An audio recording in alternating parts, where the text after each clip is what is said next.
Hello everyone, and welcome back to our Damn Analysis series. Today we're going to be analysing the second track, DNA. The song begins at a rapid and aggressive pace, almost matching Kendrick's feelings towards the news reporters on the previous track. We get launched straight into the first verse, where Kendrick starts by listing off all the traits he has, not just from his life experiences, but traits that are ingrained in his blood. He starts by saying that he has loyalty, a trait which he's noted in the past was reinforced by people like his mother. He then says he has royalty, which seems initially strange when looking at Kendrick's poverty-stricken past. However, when looking at songs like I from T-Pab, we see he's talking about his heritage, with him referring to the Ethiopian phrase Negus, which is used to describe a king or ruler. Realizing this juxtaposition, Kendrick looks back to his childhood, mentioning how living in Compton, he was accustomed to seeing both war and peace occurring concurrently. The cocaine quarter piece line refers to Kendrick's family history of selling cocaine, just as a way to get by, which he also references in songs like Pusha T's Nostalgia. Despite growing up around gang-infested areas like Compton, Kendrick decided early on to not become a product of his environment and try bring peace to areas like Compton instead of feeding into a cycle of violence and gang wars. We once again saw this on the back half of T-Pab, where upon returning to Compton, Kendrick realized how out of control and hostile his community had become, which leads him to start creating unity and peace. These aspects have been touched on throughout his entire career, with his childhood being a heavy emphasis of projects like Good Kid, Mad City, laying out all the good and bad experiences that led to him being the person he is today. He lists off several other traits like power, pain, and joy, and also says he's a hustler, though ambition also flows inside of him, showing us that Kendrick knows what he needs to do in order to get money and status, but doesn't stop at the bare minimum, pursuing things like artistry over anything. Kendrick goes into even further detail, clarifying how long he's been thinking like this, saying he was born this way, and describes himself as Yeshua's new weapon. Yeshua is Hebrew for Jesus, with Kendrick describing himself as a new godlike figure. This would most likely come from his actions from the T-Pab period, where he was painted as essentially the leader of his community, enlightening them and teaching them a path to peace, prosperity, and unity. Comparing himself to this almighty figure could also translate to the rap community, playing into the braggadocio of the track, and saying that he's the one who has to save the rap game by innovating and creating the biggest and best hits out of anyone. Kendrick then thinks about what he'd do to anyone that crosses him, using wordplay to describe premeditated murder, which could once again be playing into the rap scene, with the phrase killing being used frequently between rappers who have beef to describe who won, but could also be referring back to the news reporters at the start of the track, basically buying into what they were saying about his music and representing those attitudes in this track. We then see Kendrick use the phrase kill again, this time quite blatantly referring to killing a track, which would mean to elevate and improve a song to its maximum potential, before then describing the darkness that is present inside of him. This seems like a weird thing to say, especially when he was just mere lyrics ago describing himself as a perfect godlike figure, meaning to get off some of the crimes he would have committed in his youth, luck being the only thing to save him from being imprisoned. However, it's this yin and yang that Kendrick has mentioned before, specifically in an interview with Rick Rubin. He explained that his dad was a realist from the streets, with his mother basically being the polar opposite, choosing to be a dreamer and think more ambitiously outside of the constraints their family were in. Despite Kendrick having all these dark, raw feelings from having to live in places like Compton with little to no money, there's also many other elements of good which were instilled into him from his family. Kendrick describes how within the rap scene, he's basically been unstoppable for a long time now, with all of his major studio albums being wins in his eyes, and also in the eyes of many other aspiring musicians. He once again flexes his immense wealth, talking about people who recognize him in expensive cars skirting down the boulevard. In response to this, Kendrick tries to make a mockery of his male competition by saying that he bets their hormones switch from a male-dominant one to a female,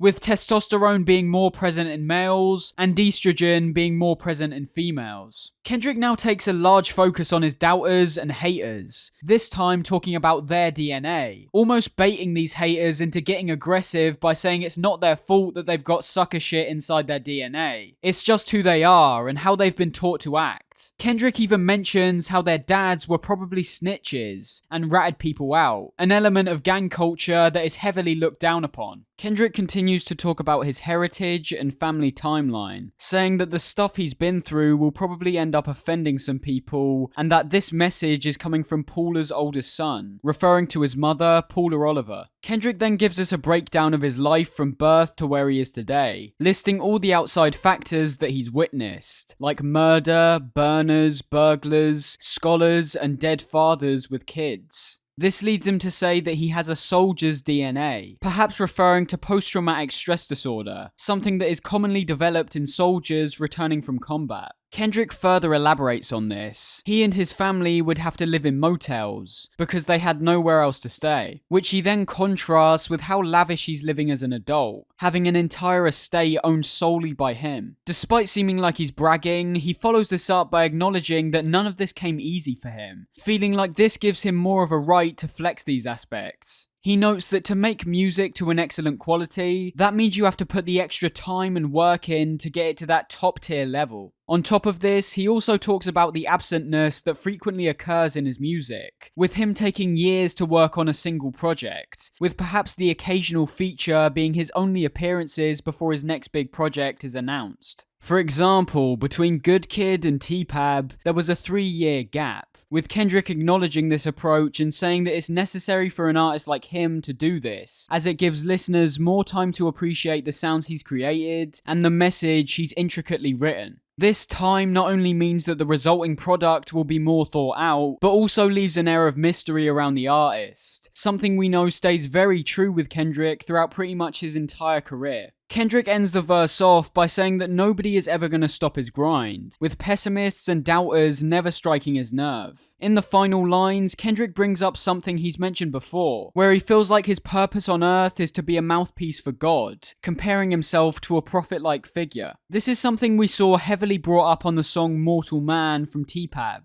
where he looked at people like Nelson Mandela and Martin Luther King and told us that his primary goal with the time he's got on Earth is to reach the kinds of levels that they were on, both in terms of influence and recognizability. We then get taken to a bridge which repeats the opening bars of the first verse, however this time are drastically slowed down. In between this, we hear another part of the Fox News clip from Blood, where journalist Geraldo Rivera chastises the song All Right and its message, and misinterprets it for hate and violence as opposed to hope, realism, and optimism. On top of this, we also hear a countdown, which is sampled from Al Shepard's 1961 Spaceflight, ticking down to 1, where the entire beat switches and transforms into something even more dark and intense. This takes us into the second verse, starting off with Kendrick claiming that no one can tell him anything, or sway him from what he believes his purpose is. Although this is clearly aimed at these Fox News reporters who are trying to dumb down and limit the message and potential of numerous hip-hop artists, it also goes to everyone else as well. This could perhaps get confused for stubbornness, being unwilling to change his mindset. However, with all the things Kendrick has intelligently and insightfully touched on in the past, it's clear to see why he feels his purpose is to serve God and be unrelenting and uncompromising in his approach. He continues on with this idea, leading us back to the idea of DNA and heritage, claiming that his DNA is one of a kind, with imitation not only being embarrassing and useless, but almost disrespectful, especially in the presence of Kendrick himself. On the flip side of that, Kendrick believes that the DNA of those who try to tear him and his message down is an abomination, because of the topics Kendrick has touched on, such as equality, unity, and peace. If you choose to misinterpret and actively try stop these kinds of important discussions, much like the Fox News reporters, your morals and ethics almost need to be brought into question. Kendrick then begins to describe how these kinds of attacks on his art affected him personally, comparing it to being in the Matrix and dodging bullets, with those bullets clearly being representative of being cancelled or silenced. We then see Kendrick describe some of the positives that came with becoming famous. Despite having to constantly be aware and dodge these bullets from people trying to tear you down, it's undeniable that being able to sleep in a villa, sip from a Grammy you just won, and having marble floors with diamond-coated ceilings is the type of life that most people crave. What we're essentially seeing here is the good and bad of fame, as well as seeing how these new elements which are being introduced into Kendrick's life may be changing his DNA and core values. He mentions having to dodge paparazzi and look out for snakes, the first being an invasion of privacy, and the second being an act of betrayal. If you're a Kendrick fan like myself, it shouldn't surprise you that he's somewhat of a recluse. Despite appearing on talk shows and performing on stage, I think this period between Damn and his next album has proven this fact more than anything. He describes never having his phone on, wanting to not conversate with anyone outside of his closest family and friends. As we've seen in the previous lyrics though, this kind of attitude isn't unfounded, and comes after a long period of being in the limelight and having to experience both the very good and very bad aspects of being a celebrity. One of these aspects clearly being the idea of fake people, who want to use him for his money and status, with no real care or interest in him as a person. Just a little side note, I think this part in particular is actually going to be very important when approaching his next big project, with him touching on things like not having his phone for months, never using social media, and being generally isolated. Kendrick once again says that his message isn't going to get compromised, with his lyrics being biting and penetrating to those who are uncomfortable, before then touching on the 10 plagues from the book of Exodus. These are also known as the plagues of Egypt, with there being several disasters like water turning into blood, pestilence, and hordes of wild animals destroying everything in their path. The one Kendrick mentions here are the last two, which were a thick darkness which didn't allow the Egyptians to feel their way around, and the death of all firstborn Egyptian sons. Kendrick says that we're already at level number 9, telling us to look up to the sky and bear witness to the darkness which shrouds our world. Kendrick isn't just being pessimistic here, but is simply acknowledging the clear problems that aren't just present in America, but every single country in the world. He then warns that if we as a people don't change and adapt to a more peaceful and prosperous way of living, level 10 will be on the way, almost phrasing it in a way to say it's inevitable. Of course, Kendrick's use of these plagues have to be interpreted in modern day terms, with level 10 not being the death of newborns, but instead the unfair sentencing of black people, with police brutality still being ever present. It's sad to see Kendrick losing hope in the world and the people that live here, saying in an interview with Billboard, "We're in the last days. I truly in my heart believe that. It's written." I could go on with biblical situations and things my grandma told me, but it's about being at peace with myself and making good with the people around me. In this final segment of the verse, Kendrick breaks down all the different aspects of his life